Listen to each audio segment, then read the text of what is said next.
I've been doing quite a few videos recently on async programming and tasks and parallelization, and I keep promising to talk about how to do cancellation. Now, you've probably seen this sort of thing if you ever use anything like, say, the HTTP client, where we call something like get async, and as well as passing in the URL for where you want to get the data from, we have this overload that allows you to pass in a cancellation token. And the point of that is that if for some reason before this async task had completed, you decided you didn't want it anyway, you can use the cancellation token to terminate it and stop wasting resources.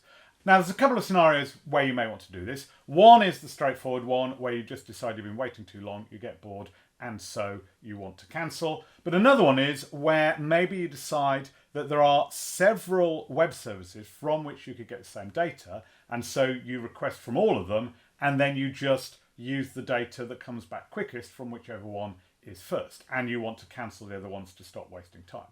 Now, that kind of scenario in the case of web services, it's going to be quite rare that that's going to give you any performance benefit, but it certainly could give you a performance benefit in a similar situation where you had a mathematically complex task that had alternative algorithms that you couldn't tell which one is actually going to be the fastest. And so you could set off several tasks, each running on a different core with a different algorithm, and then whichever one happened to be quickest would come back first. You get the result as quickly as possible, but then you need to cancel the others so you're not wasting resources on those when you're not interested in the result anymore. And that's what we're going to be looking at here. So what I've got here is a program whereby if I run it up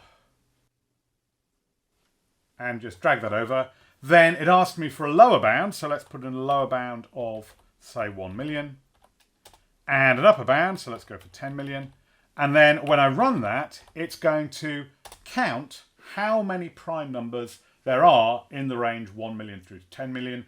And you can see it's come up with the answer 586081. So that's what this program is doing. But if we take a look at how that works, so firstly, we do a get range, and that just returns a tuple with the low limit and the high limit that I enter.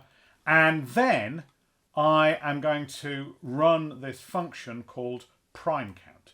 And what prime count does is it loops through from the low number to the high number, so 1 million to 10 million, whatever, and then just determines whether that particular number is prime, and if it is, it adds it to the count. The way we calculate if the number is prime is we basically go through a list of known prime numbers, and if it's divisible by that prime number, then obviously the number in question isn't prime. If it's not divisible by that, then we know it is prime, so when we drop off the end of the loop, then we return true, or if we find something in the middle, we return false. That list of primes is actually from this prime list, which is just a hard-coded list of the first 1 million prime numbers. So that's what we've got there to do the calculation. And then the other thing to mention is when you're doing that, you only need to go up to the square root of the number you're testing with the prime numbers you're trying to divide it by, because if you were to find a factor that was higher than the square root, therefore there must be a factor lower than the square root for the two to multiply together. So we'd have found it on the way up to the square root if there were anything there. So that's the basic algorithm. But to vary the algorithm, what I've done is you can see here with this order by rand.next, I'm taking that list of prime numbers and actually randomizing it. The idea being that when you're testing for the prime numbers, if you get lucky and you happen to be in a particular order of testing, you'll do the calculation quicker than in another order. Now, actually, in practice, that's not going to be really brilliant because we can work out that the best order is going to be lowest to highest. So the first number you want to test against is 2 because half of the numbers will match that, and then 3 because a third of them, and so forth. So actually, we know what the best algorithm is, but let's pretend we don't. So let's pretend we're going to randomize them to see if we can get a faster algorithm with those random numbers. And so to do that, I'm actually setting off 3 tasks, each a call to prime count doing exactly the same thing, but each of those will have this different randomized order that we do the test in, and so they will solve the problem in different amounts of time. So a bit artificial, but that's how we're trying to do this. What I then do is this task.whenAny and pass in the array of those tasks. And what whenAny does is it returns when the first of those tasks complete. So however many you put in the array, they'll all be running. One of them will complete first, and then the whenAny will continue. And what it returns is what I've called the finisher, which is simply the task that was the one that completed first. And so what I then do is use that finisher to look up the index so we know whether it was task 0, task 1 or task 2, and then I just print out the result that we had from there. And so again, if I run that up once more, drag it over, again we'll do 1 million to 10 million, give it a moment, it gets the result. This time it was done by algorithm number 1, 586081. If we do the same thing again, then this time exactly the same result, that's good, but it was done by algorithm number 2. So in the first case, the random order for number 1 was better. In the second case, the random order for number 2 was better. But now let's run that up again, but this time let's run it in debug mode. And so what we can then do is have a look at the processor usage when it's doing these calculations. And this time, just to make it a bit more heavyweight, let's use slightly bigger numbers. So let's go 20 million to 40 million. And what we'll see is, to start with, it's using there, that's about 3/16 of the total processing power, because I've got a 16-core processor. So it does all of that, and then you can see it gets the result, but then it takes quite a while to drop down. If you look at that, it's kind of doing it in 2 steps, because it's completed on one of the cores, but then once it's given us the result, the other 2 cores were still going, and we're still using up processing power, even though we don't care about the results, because we just wanted the first one. And so that's why we need to do cancellation, so that once we've got the fastest result, we don't waste any more processing power getting results that we don't need. So how do we do that? Well, the first thing we need to do is create a thing called a cancellation token source. So I'm going to have this thing I'll just call a CTC for cancellation token source equals new cancellation token source, and that is what I can then use to manage this cancellation. What I'm then going to do is add as an additional parameter to my task function, so to the prime count that I've written for myself, I'm going to pass in there CTC dot token. So on that cancellation source, I have this thing called a token. So the cancellation source I have in the top level program, so I can manage things, and then I pass the token itself into my function that's running in the task to do the cancellation. So let's just add that parameter on the end of prime count. And so that's done that. And so now we can see our prime count has that cancellation token passed in. Then what I'm going to do is, after the whenAny, so once one of them has finished, I'm going to say CTC dot, and then, well, there's a couple of methods I could use here. There's a cancel after, and that allows me to set a timeout in milliseconds. So say I wanted to terminate these after 5 seconds, whatever happened, you can do that. But what I'm going to do is just the cancel, which means cancel it now. So the idea is one of the tasks has finished, so we're going to send a cancel request actually to all of them, but obviously only 2 of them are going to need it because the other one's already finished. So that's how we can manage it at the top level, but the actual cancellation is not something that is automated. We've still got to do that for ourselves. So in here, where we've got the cancellation token, what we then do is periodically we have a look to see if a cancellation has been requested. So here, for example, we've got the for loop where we're going through the numbers, the 20 million through to 40 million. So that's possibly a good regular place to do it. So what we can do is we could say if, and then on the token, we can say is cancellation requested. So that's a Boolean that will get set in here when we do the cancel on the cancellation token source. So it's thread safe, we don't have to worry about that. And then once we've detected that a cancellation has been requested, it's up to us to respond to that and as quickly as possible get out of this function. How do we get out? Well, we could, in this case, just do something like this. We could say return 0. So normally we're returning the count, But here, we're just going to return 0, and that will leave the function, and therefore when the function finishes, the task is going to terminate. And so if we run that one up, and again look at the CPU, and again do 20 million through to 40 million, then we can see, again it goes up to that 3/16. We wait until the result comes in, and we now get a much quicker, almost a cliff drop as it terminates, because one of them finished normally and then the other two cancelled, and very quickly they finished. And so that has kind of solved the problem. It's saved us having that unnecessary use of the CPU. That said, though, it's not the most brilliant way to do it, because by returning 0, we have the problem that 0 could be a valid result. It could be that in a certain range there are no prime numbers, and therefore we need to have a way to indicate, just in case someone used this in the wrong way, that it had terminated in an incomplete way. We could have a special case like return -1 to indicate that, or we could have used a nullable int as a return type, but in general you want to make it absolutely clear that this task did not finish properly. And so what we could do actually is we could say, if we've got the cancellation requested, then we simply throw a new exception, and then there is a special exception specifically for this, which is the operation cancelled exception. So if we did that, then it throws an exception, leaves immediately at that point, and it's clear that something has gone wrong, that it's not just terminated in the normal way. In fact, what you'd more normally do here is simply token dot throw if cancellation requested. So basically all that's doing is wrapping up that if statement, so it does the test and does the throw. And so that might be the more normal way that you do it. You've got to be a little bit careful with this sort of thing though, because in certain cases what your task might be doing could be modifying existing data, either in memory or maybe even in a database or something like that.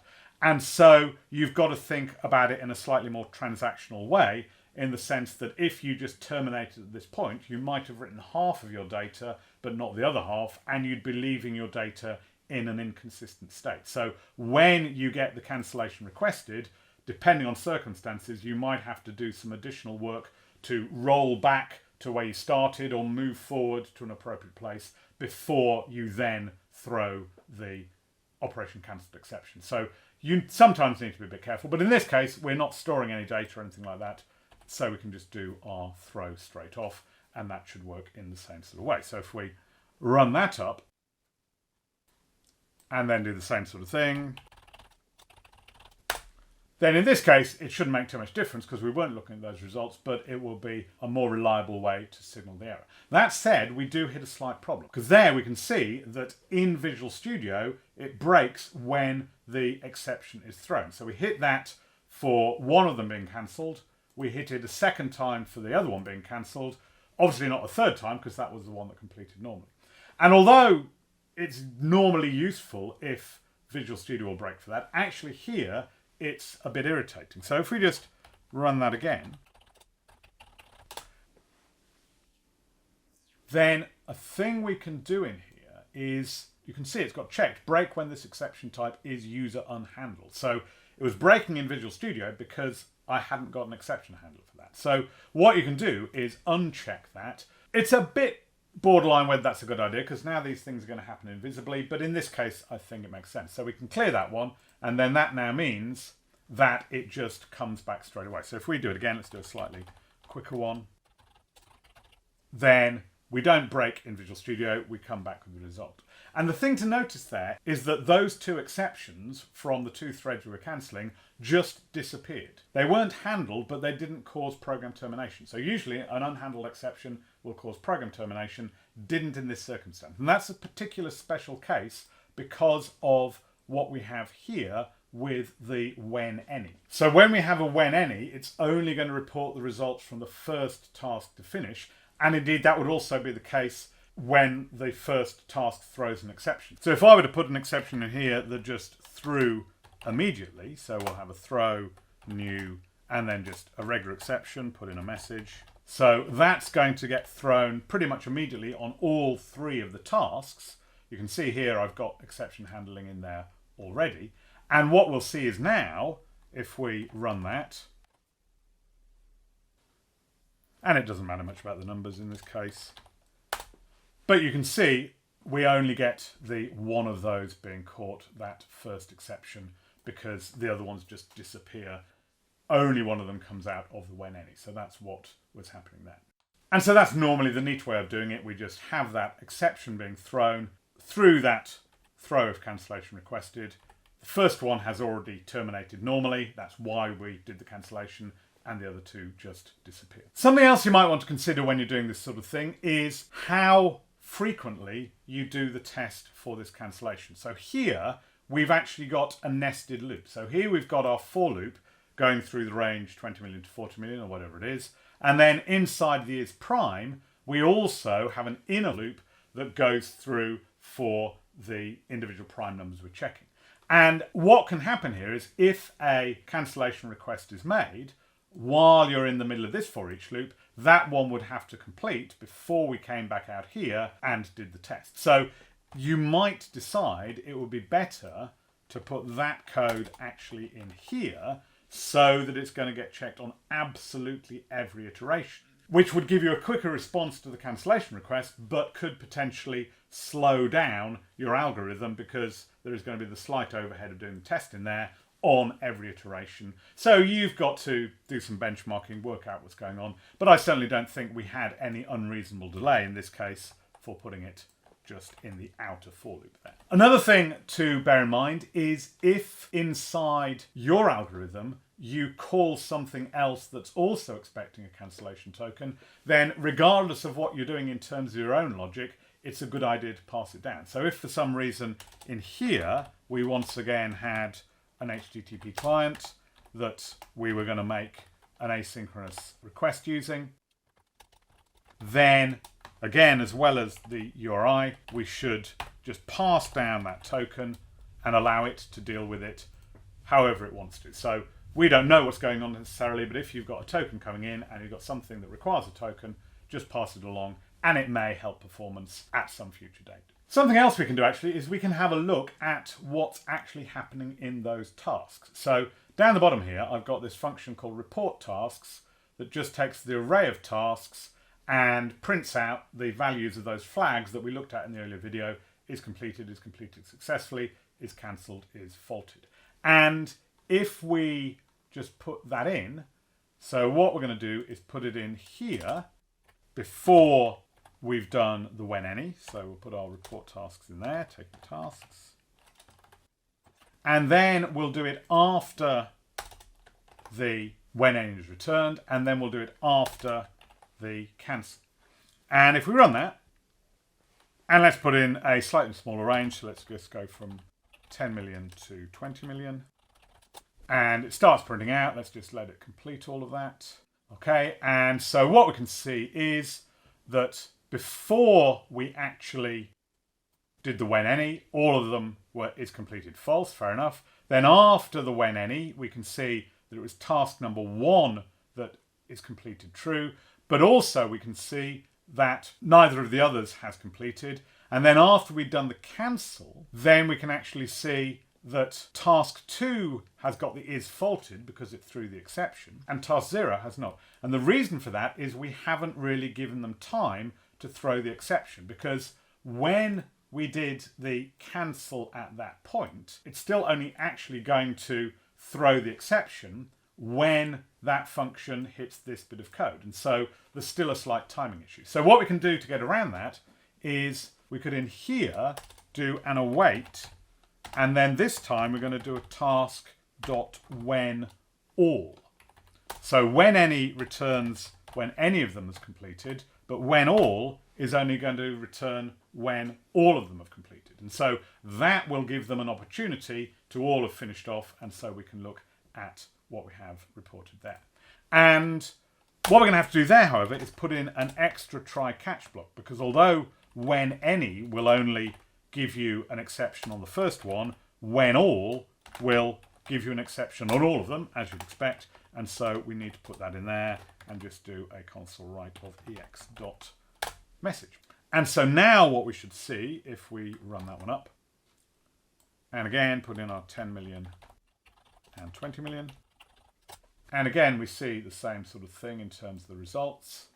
get the final result. And so now, at the beginning, false, false, false on the is completed. Then here, after the wait any, we've got false, true, false. So one of them's completed. Then that the operation was cancelled is the exception message we're getting out there. And then we can see that 0 is completed but faulted, 1 is completed and completed successfully, and 2 is completed and faulted. And it was number 1 that actually got the correct result. So we can see how that's working. Not that you'd ever need to do any of that, because it's really just there for us to see in the debugger. It's normally you just finish after you've done your when any and let the others die away. Something else that's worth noting is that in this case what we've done is passed our token into our own prime count function, the function that's being run inside the task, and it has decided when it gets that cancellation request that it's going to cancel. But you'll notice that task run also has a second parameter where it itself can take the cancellation token. So as well as passing the cancellation token to our code, we can pass it to the task. And if I take all of those and pass them in there as well, actually that has a pretty minimal effect. The really important one is the one that we pass down into our own method.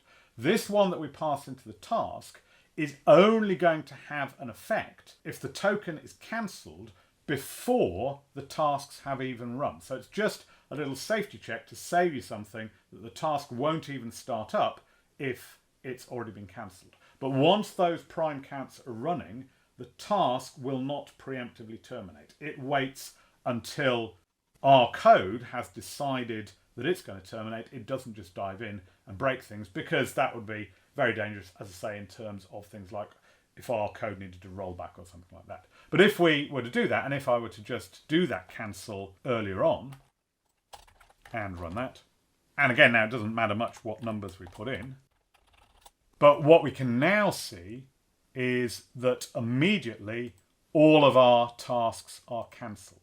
And you might have noticed that when we did our own cancellation by throwing the exception, the task came out as faulted, not cancelled, because they were faulted because we'd thrown an exception even though it was the operation cancelled exception. But here, because it was the task itself that cancelled them, not our code running inside the task, that's why these have come out as cancelled rather than as faulted. So subtle difference as to what's happening there. Cancelled is if the task itself manages it. Faulted is if we throw the exception. Okay, so that was it for the situation where we're running multiple versions of algorithm and we want to get back the fastest and then cancel the others so we're not wasting time.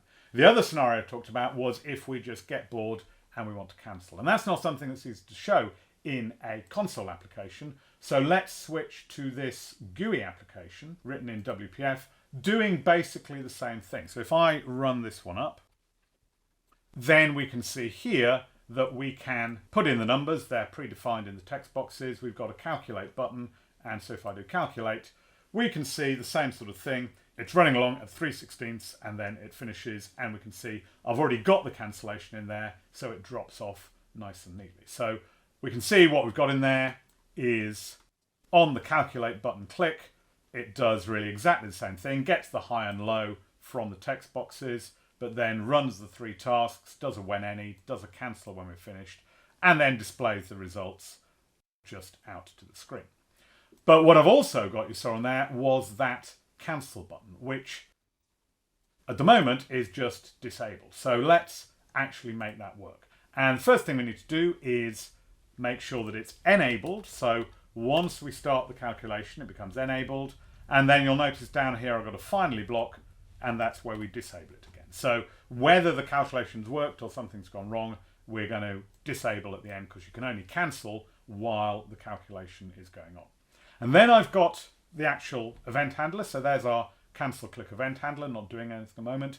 But what I need to do is this. Firstly, you'll notice my cancellation source is currently a local variable inside the calculate event handler. So what I've got to do is take that and turn it into a private field so that it's going to be accessible from both of the methods. And just because that's the convention I use. Let's put an underscore on there. And then something else I have to do here, that's actually got to be nullable, because there are now circumstances where that could be null, so we make that a nullable reference. And then down here, I've got to remove the declaration, so this is now setting that private field. Let's add the underscore in there and add it in there as well. No need to check for null, because the compiler can spot that in these circumstances it can't be null, because we've already done that. But then what we need to do is in our cancel click, again, we'll take our cancellation source. This time we do have to check for null, and then we just do a dot cancel on there. And so that should get that all working. So now we can cancel things straight off. So if we run that up, again, look at the CPU. Let's put in something far too big. So we're going to get bored. Click calculate. There we can see it using the processors.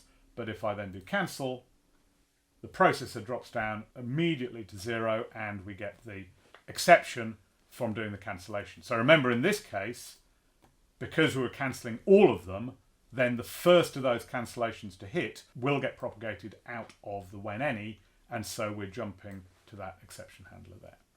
So there we've seen how to do cancellation. You create your cancellation token source, you pass the token into each one of your tasks, you can cancel through the source, and then it's down to your tasks to be looking for that request, and when the request comes in, to shut down in as quick a way as possible, and then to throw the exception.